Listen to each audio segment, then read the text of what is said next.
Hello everyone and welcome to the first in our series of Sid Vale Association Zoom talks. As you probably know, we've produced a wide variety of books about Sidmouth, both past and present. And in this strange world we're living in at the moment, one of the things we've probably all got time for is reading. So it seemed appropriate to get some of the writers of our recent publications to tell you about them. The first is our most prolific author, Nigel Hyman. Nigel was curator of Sidmouth Museum until a couple of years ago, and his books include one about Sidmouth's literary connections and another about Sid Home. Today he's going to talk about his latest book, Sidmouth's Royal Connections. So over to you, Nigel. This talk is about some of the royal associations with Sidmouth. I've chosen 8 individuals, all of them related to Queen Victoria, although 2 rather distantly. 5 visited or stayed in the town, and these include the Queen's 3 eldest sons. They can be seen here. Arthur, the youngest of the 3, is in the centre and is flanked by Edward and Alfred, and all of them seem to be rather casually dressed. In addition, our museum has items that belong to 3 of the other individuals, and all of them have an interesting backstory. The first visit was in 1806. Caroline, Princess of Wales, on a Devon tour, came to Sidmouth and stayed for 48 hours. She stayed with Lord Gwydir, whose marine home was in the town. He's not an important historical figure, but at the time, 1806, he did have a role in the Prince of Wales household as Master of the Horse. And in addition to that, he had a ceremonial role in Westminster Abbey as Deputy Lord Chamberlain, which I'll come back to very shortly. Now, the background to Caroline and the Prince of Wales marriage is that it was a disaster. They had married about 11 years before the visit to Sidmouth. Caroline had brought to the marriage money, but they had absolutely nothing in common. The Prince of Wales was a very cultivated, fastidious man, but very selfish, very self-centered, and extremely extravagant. Caroline was much better natured, but by the admission of her own parents, she was poorly educated, and she wasn't at all scrupulous about her personal hygiene either. And so it really couldn't have been a worse choice.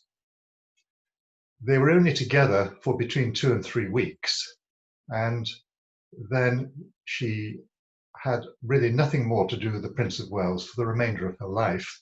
But she was keen not to be divorced because she wanted to be crowned queen one day. When she was in Sidmouth, they gave her a 21-gun salute because there was a volunteer militia on the front. Remember, this was during the Napoleonic Wars. And so she had a 21-gun salute, which was a rather nice welcome to her. And she was shown round the small town. And in 1806, Sidmouth was still evolving as a new resort. It was really only about 15 or 20 years old as a fashionable resort. And in addition, Gwydir, who was leasing the house on Fordfield Terrace, took her to see the house that he was converting. He was converting Woodland Cottage into a fashionable cottage ornate style. At the end of about 48 hours, the volunteers said that they would fire off another 21-gun salute, but Caroline rather graciously said that she had noted that some of the residents in the town looked rather indisposed, and she was frightened that the gunfire might be poor for their health, and so they didn't fire any. Now, there is a postscript to this story, and it happened at the time of Prince of Wales' eventual coronation when he became George IV. This was an enormously extravagant ceremony, as only George could arrange it. I believe that the equivalent of £22 million was spent in modern money on the day's event. And the main requirement that George had, as far as the day's proceedings were concerned, was that Caroline must not be admitted into Westminster Abbey. She must be barred from entry. And the person responsible for making sure she didn't enter was the Deputy Lord Chamberlain. In normal circumstances, this would have been Lord Gwydir, and it would have been interesting to know what he would have done, as he was clearly friendly with Caroline. But he had died the year before, and his replacement had no particular association with her, and she was barred from entry. There would have, no doubt have been complete chaos if she had entered the proceedings. Tragically, she died 3 weeks after the wedding ceremony. She was only in her early 50s. The next royal visit was Edward, Duke of Kent, the fourth son of at the time, the dying King George III. He was 52 years old, and his wife, German-born Duchess of Kent, was some 20 years younger. He had married a widow. She had 2 children of her own, and quite soon, within a year of their marriage, Princess Victoria was born. Now, Princess Victoria was 7 months old when the 3 of them came to Sidmouth, and already, potentially, she had a very important place, because none of Edward's older brothers had legitimate offspring. George III was dying, and therefore it seemed certain that his eldest son, also George, would become king, as he did. But without legitimate offspring, it meant that Edward's child, Victoria, for the next generation, could well be queen. The royal party came to Sidmouth because Edward, Duke of Kent, was very much in debt. He lived extravagantly, mainly doing up buildings that didn't especially need doing up, and he seemed to have no comprehension about how much money he was spending. The committee took over his finances in London and instructed him that he must get away from his debtors, move as far away as possible. Devon seemed a reasonable choice, and stay at least for the winter months, possibly longer. And they arrived in very wintry weather, and within a week, a near tragedy occurred. A boy was shooting birds very close to Woolbrook Cottage, and the princess, upstairs in her nursery, was almost killed because some bird shot came through the window and landed in the wall close to where her cot was. Her parents were overjoyed that she wasn't injured, and it seemed as if the excitement was over. But unfortunately, real tragedy was to strike soon afterwards. All 3 of them, that's the parents and Princess Victoria, had quite a heavy cold, but unfortunately, Edward's became a chest infection, and his condition deteriorated. Now, the treatment in England in those days for a chest infection was bleeding. And because he was a royal prince, a royal physician was summoned from London, which was particularly unfortunate because the physician summoned, Dr. Mayton, only had one method of treatment, and that was bleeding, and if it didn't work, to bleed the patient more. There's a bleeding bowl that's shown on the left there, and we have calculated from the letters that were sent by the Duchess of Kent that at least 6 pints of blood in all was taken from the Duke over about 10 days, which is half a patient's blood volume.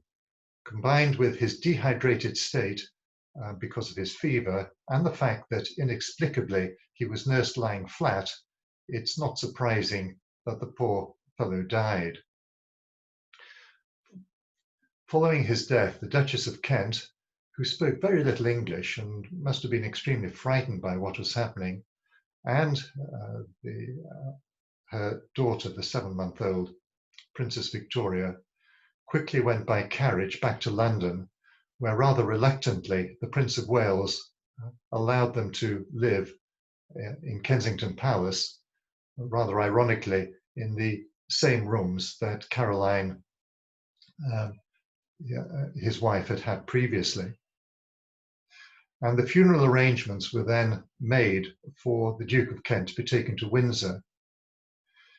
The funeral arrangements were delayed because his father, George III, died in the meanwhile.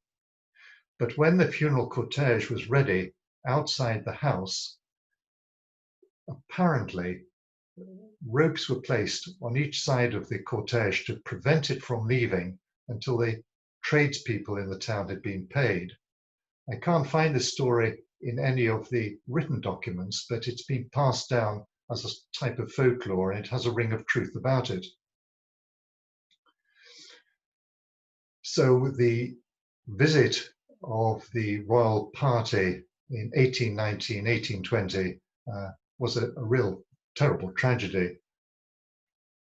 As far as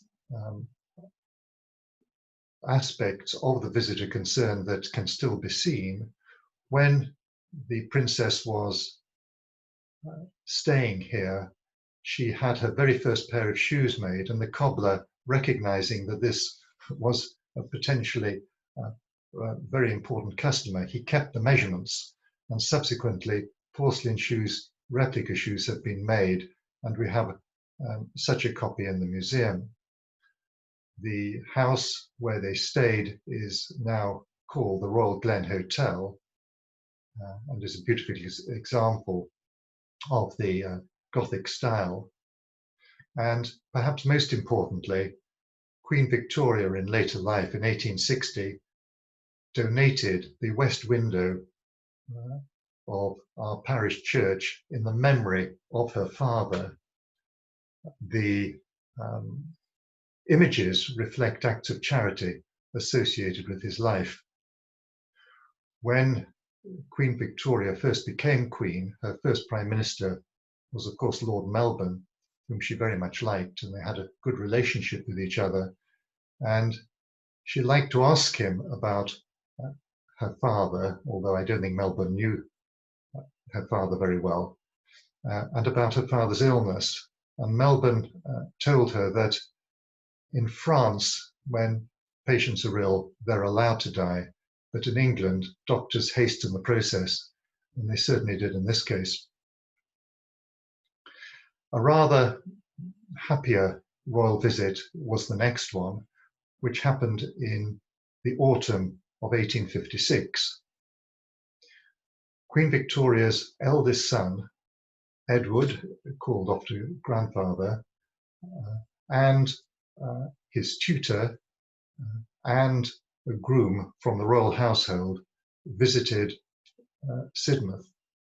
Now, the photograph on the left shows the young Edward, Prince of Wales, known as Bertie. His first name was Albert after his father. Shows Bertie at the age of about 14, which is the age he was when he came to Sidmouth. He was almost 15. And the gentleman who is second from the left is his tutor, Frederick Gibbs, who was very enlightened and very supportive. Bertie was a very, very poor pupil, and his parents despaired of him. But in Frederick Gibbs, he seemed to have a friend as well as a tutor. Bertie's father, Albert, is the gentleman standing third from the left. Colonel Cavendish, we don't know too much about, but he was in the royal household. And so the three of them, Frederick Gibbs, Colonel Cavendish, and Bertie, travelled firstly in West Dorset. And when they were in Lyme, I think they decided then that they should come to Sidmouth, as it wasn't very far away. And it may be of interest for Bertie to see the place where his grandfather had died and his mother had been a small baby. And they were traveling partly incognito. And when they arrived at the York Hotel in Sidmouth, the Prince of Wales signed in as Lord Cavendish, which seems to be a sort of in-joke between him and Colonel Cavendish. The next morning, the three of them went to Walbrook House, which wasn't very far away, easy to walk there in only a few minutes. And one of the party knocked on the door, and it was answered by Mr. Alexander, who owned the house, and a request was made for the Prince of Wales to enter. Now, Mr. Alexander loved telling this story. It was probably the highlight of his life. He told the story dozens and dozens of times thereafter. But instead of inviting the royal party in, he was so astonished and puzzled by this unexpected event that he went to find his wife to ask her what he should do. And when they came back to the door, they found, in fact, that the royal party had entered and Bertie was sitting in an armchair in the drawing room. They spoke for a few minutes, and then Bertie was shown the rooms where his grandfather had died and his mother had her nursery, and I believe also the window where the shot had come through. And by this time, a crowd of people were gathering outside the house. Although he was traveling incognito, people recognized that it may well be the Prince of Wales. But they managed to slip out of the back of the house, and a carriage was waiting on Peak Hill, which took them away from the town. Later, a plaque was put up outside the house to commemorate royal visits, starting with the Duke of Kent, followed in 1856 by the Prince of Wales, as I've just described. But there were others as well. The photograph on the right shows Bertie now as King Edward VII, and it's difficult to recognize that this is the same person. He was always terribly popular throughout his life. He seemed to have been a very, very charming man from childhood to old age. He was affectionately known as Tum Tum, as his waist measurement was 50 inches. Now, the next royal visit amounted to farce, really. This was Alfred, the second eldest son of Queen Victoria, who was married to a daughter of the Russian Tsar, Alexander II. And the two of them came in 1881. And I've chosen the photograph on the right because it was taken in 1881. And it gives a clue as to the Duke of Edinburgh's profession. He was a professional sailor. In fact, at the time that he came to Sidmouth, he was a rear admiral. And the reason for their visit was to inspect the customs house or preventive house, which is the white building in the foreground. Next to that house is where the lifeboat was berthed, and the lifeboat is shown underneath. In 1881, the lifeboat was called Rimington, and the crew were all sailors, were all fishermen, and were all volunteers. The plan was that the royal party would land on the beach, coming by sea. The Duke of Edinburgh was coming by his flagship, and the tender would take them onto the beach. There would be a welcoming party, and the person who would lead the welcome would be Dr. Pullin, whose photograph is there. Dr. Pullin was well known in the town for always pushing himself to the front whenever anybody important came to visit, and he always wanted to be the first person to shake hands with them. Well, the flagship anchored at sea safely, and the royal party got into the steam tender that came with the flagship, and all was well. And they started to make their way towards the beach. The sea was rather choppy, but not particularly rough. And rather inexplicably, the lifeboat was launched to rescue them, even though they didn't need rescuing from the steam tender. Now, looking at the fisherman, you may see that in the middle of the fisherman, if you have good eyesight, is a smallish man with a white hat and a white beard. We think that that is Mr. Floyd, who was the secretary in charge of the lifeboat organization. And he decided to join the fishermen in the lifeboat, going out to collect the royal party. The party were transferred into the lifeboat, which started to make its way back to the shore. And then, unfortunately, Mr. Floyd, who was sitting on a gunwale, fell in and almost drowned. Two of the lifeboatmen, fishermen, dived in and saved him and brought him back on board. And by the time the party arrived on the beach, they had to carry Mr. Floyd onto the esplanade where the visiting welcoming party was. Dr. Pullin then had to make a decision whether to attend to a patient or whether to shake hands with the royal couple. And of course, he chose to shake the hands of the royal couple. I'm pleased to say that Mr. Floyd did live to tell the tale.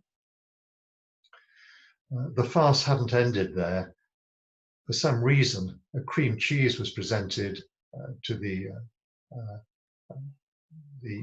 Duchess of Edinburgh, and then a carriage took them towards Exmouth. But on its way towards Exmouth, it collided with a horse-driven omnibus, damaging the carriage, and the royal couple had to get out. And I think at this stage, the Duke of Edinburgh was probably wondering why he decided to make the trip at all. There are naval connections with the next story, and this story doesn't tell about a visit to the town, but rather about an item that belonged to a member of the royal family. Princess Victoria was a granddaughter of Queen Victoria, and her mother was Princess Alice. And she had married a naval man, and he was to become, the name Battenberg was to become Mountbatten during the First World War. But Louis Battenberg was an important and senior member of the British Royal Navy. Because of his role in command of the Mediterranean Fleet, it meant that both Princess Victoria and her husband and children spent some months every year in Malta, which was an important base. And it was there in 1902 that a ship was launched, and the person who was in charge of organizing the launch was called George Lockyer Nibbs, who was a member of the Admiralty. And he suggested that his granddaughter, Nellie, who was living on the island at the time and was about 6 or 7 years old, perhaps she could present a bouquet of flowers to Princess Victoria, who was launching the ship. Everything went extremely well. The bouquet of flowers was given to Princess Victoria, and she was so charmed, apparently, that in return she gave a doll to Nellie. Whether the doll was given at the same day or afterwards, we don't have any record of. And the only photograph that we have of Nellie is the one in the center of the picture, and she is right in the center of the photograph, but I think she's about 13 or 14 years old at the time the photograph was taken. The doll remained with Nellie's family and was passed down to a niece who eventually came to live in Sidmouth, and she very generously gave it to the museum.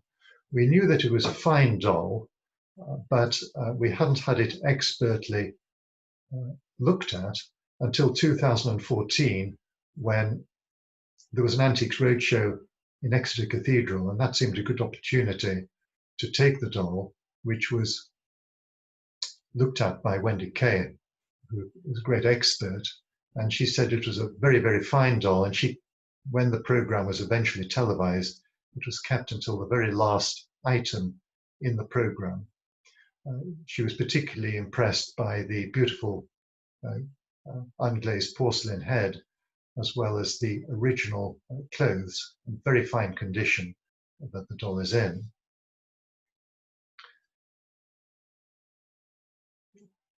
Princess Victoria had a very remarkable life, really quite a difficult life. Her mother died when Princess Victoria, was only 15. And there were a number of tragedies throughout her life, but she seemed to face these remarkably well. Her son, her youngest son, who was seen in a previous photograph sitting on her lap, was named Louis after father and was to become Earl Mountbatten of Burma. And in later life, Princess Victoria rather ruthfully said that she was now known as Earl Mountbatten's mother rather than by her name. But perhaps of equal interest is the fact that she helped Philip, Duke of Edinburgh, who was her grandson. Philip's mother, Alice, had psychiatric problems, and this meant that grandmother had some responsibility for looking after Philip when he was a young teenager. She lived until she was 87, which was quite remarkable because she was a chain smoker, and she used to say that she was taught to smoke by Kaiser Wilhelm II when she, Victoria, was 15 years old, and the Kaiser, the person who was to become Kaiser, was only a few years older than her. Another Princess Victoria is responsible for a further item in our museum. This is HRH Princess Victoria, as she was a daughter of King Edward and Queen Alexandra. And she was the second daughter, and you can see her in the photograph sitting with her hat on her knee. And next to her is George, her favorite brother, and indeed they had a very close relationship throughout their lives. George, who was to become George V. When Princess Victoria was 5 years old, she was given a gift from her grandmother, Queen Victoria, of a very, very fine edition of Grimm's Fairy Tales, which we think was a special edition made for the royal family. Probably 3 or 4 copies were made, but in many respects they are unique. And they were given, this one was given to Princess Victoria. And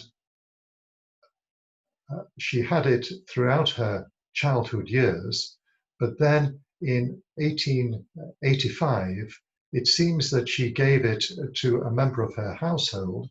And there is a further dedication in the book, 2 dedications, one, the top one that we can see from Queen Victoria, and the second one to Dear Nellie from Maggie, which is 1885. And it remained with this family until very recently. A gentleman from Canada visiting Sidmouth told us that he had been brought up in Sidmouth and that he had inherited the book with this curious provenance, that he would like the museum to have it, and generously donated it to our collection. Princess Victoria's, unlike her cousin, the other Victoria, this Princess Victoria did not have a fulfilled life. She was known as Toria, and she never married. Queen Alexandria was reluctant to allow her to marry and wanted her daughter to remain with her as a companion, particularly when she was a widow. This was particularly sad as she was an intelligent woman and really needs stimulation away from the royal family. There was a strong rumour that she may marry Lord Rosebery, former Prime Minister who was a widower, and it probably would have been a very successful marriage, but it wasn't to be. And as Victoria got older, she got more and more difficult and disillusioned, and all in all, it was a very disappointing life for her. The family who had the most contact with the town is Arthur, Duke of Connaught. He was born in 1850, and when his mother, Queen Victoria, was expecting him, she asked the Duke of Wellington if he would be godfather. Now, there was no such thing as a national treasure. The term national treasure wasn't known in 1850, but he certainly was a national treasure. He was coming towards the end of his life.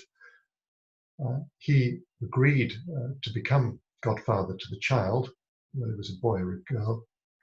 And in fact, the child was born on May the 1st, which fortuitously was the same birthday as Wellington himself. Well, Wellington was, of course, Arthur Wellesley. The child was named after him, Arthur, and like Wellington, Arthur decided that he would become a soldier, a professional soldier.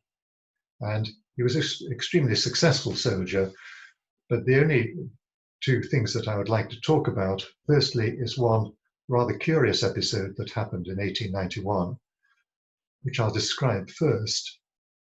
The gentleman on the right, Prince Christian of Schleswig-Holstein, was a brother-in-law to Arthur, Duke of Connaught. He was a very affable man. He enjoyed hunting, shooting more than anything else. In marrying one of Queen Victoria's daughters, there was a condition that the daughter, Helena, and Prince Christian should stay within Windsor and not leave Queen Victoria. He didn't mind that at all, providing he could shoot. In fact, the episode in 1891 didn't happen in Windsor. It happened on the Isle of Wight, where Queen Victoria was staying at the time, at Osborne House. And there were at least 3 members of the royal party shooting pheasant. And Connaught, who was apparently quite a good shot, was firing at a low-flying pheasant and unfortunately missed the pheasant and shot Prince Christian in the face. And the Prince Christian was carried back to Osborne House, and an eye surgeon was summoned from London as an emergency and arrived soon afterwards and decided that the left eye should be removed. Queen Victoria was absolutely appalled and tried to argue against it, but the surgeon explained to her quite correctly that a damaged eye, particularly in those days more than now, but a damaged eye, if it's not removed, can cause inflammation in the good eye, and that means that the patient may develop blindness in both eyes.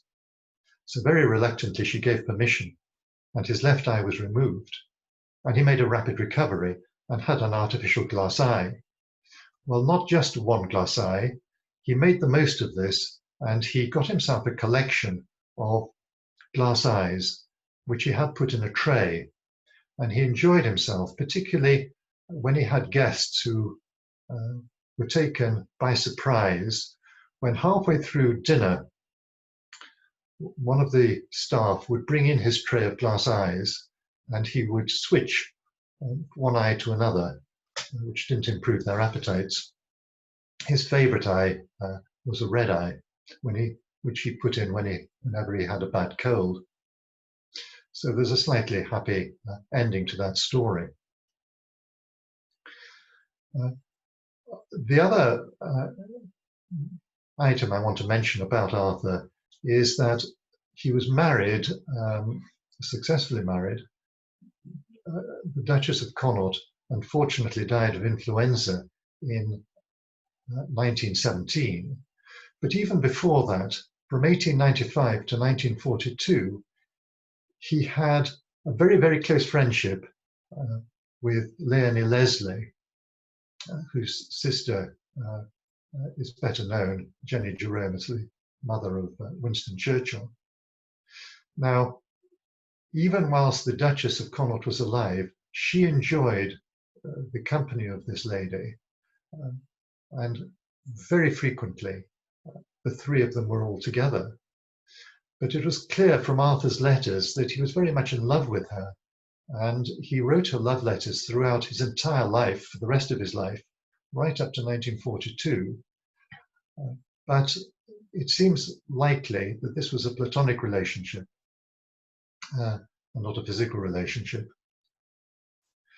In 1931, the Duke of Connaught made his first trip to Sidmouth, and he stayed for 3 months at the Fortfield Hotel. And he was to repeat these journeys each year, staying 3 or 4 months over the winter months. For the first 3 years, he stayed at the Fortfield Hotel, and on the fourth occasion, he stayed at the Manor House. And each time he would come with his equerry, Berkeley Levitt, whom you can see lurking behind his right shoulder in the centre photograph. In fact, we have many, many photographs of the Duke of Connaught, and it's enjoyable to try and find where Berkeley Levitt is, because he's nearly always in every photograph. And confusingly, they look rather similar, although Levitt has a rather larger moustache. When Connaught came the first time in 1931, he was cinema footage was taken of him, and he spoke for a few minutes. The newsreel that contains the footage can be seen on YouTube, and he was speaking, remember, in 1931, just after the Great Slump, when there were still major financial problems in the country. And he was recommending that people should stay in English resorts and not go to the south of France or to Italy over the winter months. It's interesting to speculate how many of those that went to the cinema and were looking at newsreels ever took winters in France or Italy. He also said in the same newsreel footage that he strongly recommend people to buy English or Empire goods to help our economy. He was being slightly disingenuous about where one should go on holiday, because each time he finished his 3 or 4 month stint in Sidmouth, he went straight to his very large villa in southwest France. He was extremely in these trips to Sidmouth. He enjoyed walking along the front with Berkeley Levitt. He enjoyed speaking to the fishermen, buying fish from them, taking part in the town events, remembrance services. He's seen there with the Lord of the Manor, Colonel Balfour. Looks as if they're inspecting plants. And when some public gardens were commissioned and opened in 1934, he readily agreed to open the gardens, which have been named after him, the Connaught Gardens. The final Royal Association again concerns an item that we have in the museum rather than a visit by the person herself. This is Mary Queen Mother, the wife, indeed at the time of the story that I'm about to tell, the widow of George V. when war broke out in 1939, her son, who was then King George VI, was keen that his mother should move out of London because of fear of bomb attacks on the tower, on London.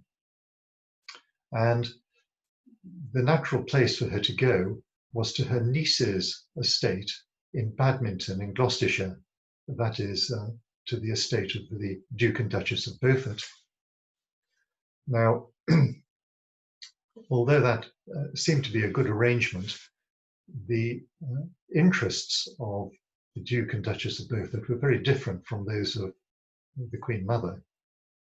The Duke, apparently, according to his memoirs, which we're told he neither wrote nor read, only had one real passion in life, and that was fox hunting.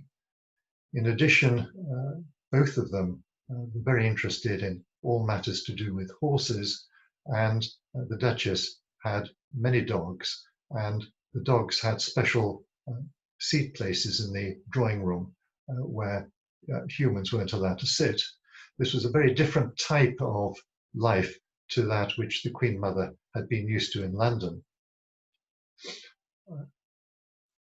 The photograph left shows Queen Mary, a rather charming photograph with Princess Elizabeth towards the end of the Second World War. She did say, though, that the years, and she spent the entire Second World War years, right up to 1945 in Badminton, were probably the happiest of her life. She had had a rather difficult royal childhood. She was rather distantly related to Queen Victoria, and her parents had little money, and she had a very frugal upbringing and wasn't really comfortably off until her marriage. In addition to that, her husband George, although in many ways it was a good marriage, but he had a fearful temper, and she had to get used to his shouting tantrums. And finally, of course, she had the huge dismay associated with the abdication of her son. And now for 6 years, 5 years anyway, in Gloucestershire, she was able to be much freer, talk to many more people from different walks of life, and seemed to enjoy it hugely. To occupy herself, she liked to tidy up. She knew nothing about farming. Indeed, the very first harvest she ever saw was the one she saw on the Badminton estate, and she was quite astonished to see it. But she and her servants used to go out almost daily, if they could, to tidy up. The Duke and Duchess of Beaufort thought that she'd only be bringing 3 or 4 servants with her. She brought 54 servants with her, and therefore used most of the rooms of the house. And she took many of these servants with her when she did her tidying on the estates, pulling down ivy from walls, chopping down unsightly trees. And the Duchess of Beaufort used to be hurrying behind, trying to stop her from doing these things. But she enjoyed it immensely, the Queen Mother, and the wooden tongs were made for her specially while she was staying there. These are about 2 foot long, and we now know that she used them for picking things off the grass, such as chestnuts. The reason we know this is that after she'd gone back to London, and indeed shortly before her death, she received a letter from an old friend explaining that he was unwell and was very troubled by arthritis and had difficulty picking things off the carpet. And so she sent him these wooden tongs, saying that she'd use them for picking up chestnuts at Badminton and hoped they'd be useful to him. The reason that we have them in our museum collection is that after his death, a member of his family moved to Sidmouth, and subsequently the wooden tongs were donated to us. So it's a rather curious item to have. And I'd like to finish with one of the many humorous stories about Queen Mary when she was staying in Badminton. She particularly enjoyed when she was being driven either on the estate or nearby, picking up soldiers that were walking, servicemen, so that she could talk to them. And on this particular occasion, she had a lady in waiting in the car with her, was to subsequently tell the story. But the person who got into the car was an American airman, a very young man, who was very talkative and was chatting to Queen Mary quite naturally. And after a few minutes, she said to him, "Do you know who I am?" And he said, "You know, ma'am, I can't rightly guess who you are." And she said, "I'm Queen Mary." And he said to her, "Well, that's real swell for you, ma'am." And thinking about it, I think that's an excellent response that he gave. And I think that's a fitting end to this short talk. Thanks very much, Nigel. There's some fascinating stories there, and I know there's a lot more in the book. If you haven't got the book yet, you can buy it from the Royal Association's website publications page, as well as all our other books. If you're in town, they're also on sale at Paragon Books and Winstones. And while the museum is closed, we've got a system for local SVA members where you can buy any of our books and we'll deliver them to you for free. If you're not a member of the SVA yet, you can join from the website, which is, you'll see on the screen, sidmouthassociation.org.uk. And of course, in these difficult times with the museum having to stay closed, any donations towards our overheads are welcome. If you've got friends or family who would like to listen to this talk, we'll be uploading it to YouTube with a link from the website. I hope you all enjoyed the talk. Next month, John Griffiths will be telling us about his book, Sidmouth Cinemas and Theatres. And it turns out there's a lot more in the town's history than the Radway and the Manor Pavilion. That's on the 11th of November, so I hope to see you all then.